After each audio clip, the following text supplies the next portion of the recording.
Hi, it's me. Welcome to the Dino era 4.0.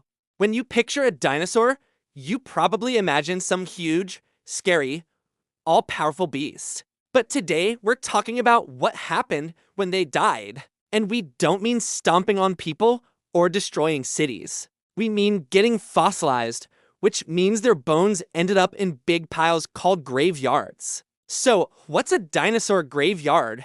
How did they form? And what can studying them teach us about our world? Let's get started. In the Mongolian Gobi Desert, in 1971, paleontologists discovered something extraordinary. A fossil of a fighting pair of dinosaurs locked in combat for eternity. A small, fast velociraptor was taking on a plant-eating Protoceratops. The two were locked in an embrace. With the Protoceratops' beak inches from the velociraptor's face, their fossils were literally caught in the middle of a battle to the death. This famous site is just one example of a dinosaur graveyard, a place where a large number of fossils have been found in close proximity. These graveyards are full of bones of all shapes and sizes, but also other cool things like footprints and even poop.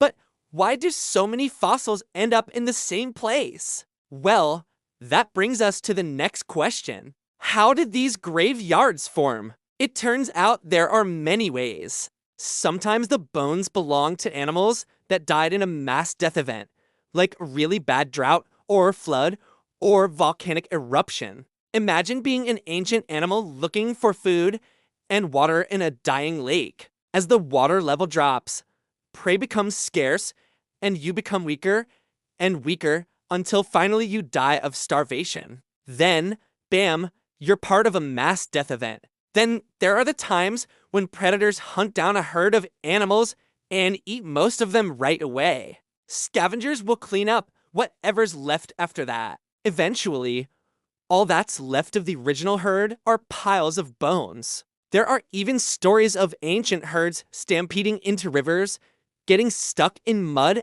and drowning. Can you imagine slipping and falling while running from danger only to never get back up again? Yeah, that would be super scary. So when all of this happens, the bodies accumulate in one spot, and over time, they get buried under mud and sand. Eventually, those layers harden into rock. And if the conditions are right, the bones turn into fossils. Now, all of this gives us clues to how the dinosaurs lived. These graveyards can tell us about their behavior. For instance, scientists can find evidence of herds, families traveling together, and other social behaviors by studying how the fossils are ranged. Some dinosaurs, like the herbivorous Maiacera, seem to have traveled and died in groups, perhaps migrating to find more food. Other fossils, like those of the ferocious Acrocanthosaurus, suggest that they hunted alone. Sometimes the bones are so close together, they almost look like the dinosaurs are hugging. These graveyards can also tell us what the dinosaurs ate. Sometimes the bones of their prey are found inside their stomachs, like when paleontologists found a fossil of a young Tyrannosaurus rex with the stomach contents of a previous meal still inside its gut. The way the teeth are worn can give us clues to their diet, too. Sharp teeth suggest that the dino ate meat, while flat teeth hint at a veggie diet. Sometimes the teeth marks on the bones of their victims can give us clues about what happened to them. Like one site in Utah contains dozens of small animals and birds with the same tooth marks. Seems like the same predator kept coming back to this area to eat its prey. And then there are the fight fossils. Those amazing fossils that show us what life was like during the fight between a dino and its dinner. These fossils reveal how the two locked in battle, giving us a glimpse into the violent past. One fossil of a relative of Ankylosaurus in Wyoming has bite marks on its skull and tail, showing signs of a struggle to the death with a meat eater. And in Canada, a relative of Ankylosaurus was found tangled up with a horned dinosaur in a fight that ended with both of them dead. To find these treasures, scientists go on expeditions to dig them up, Some famous fossil hunters include Roy Chapman Andrews, who went to the Gobi Desert in the 1920s to search for dinosaur eggs. He braved sandstorms, blizzards, a car chase with bandits, and even an assassination attempt to bring his discoveries back to the United States. Mary Inning was a British woman who spent her life searching for fossils in the cliffs near her home. She discovered the first ichthyosaur skeleton and the first complete plesiosaur skeleton, to giant marine reptiles that lived during the age of dinosaurs. And Wendy Ceratops, a Canadian paleontologist, led an expedition to the Badlands of Saskatchewan. She and her team discovered so many fossils that they nicknamed the area the Dinosaur Graveyard. But finding these fossils isn't easy. Often scientists have to spend weeks or even months carefully brushing dirt off bones to get them out of the ground. New technology helps, too.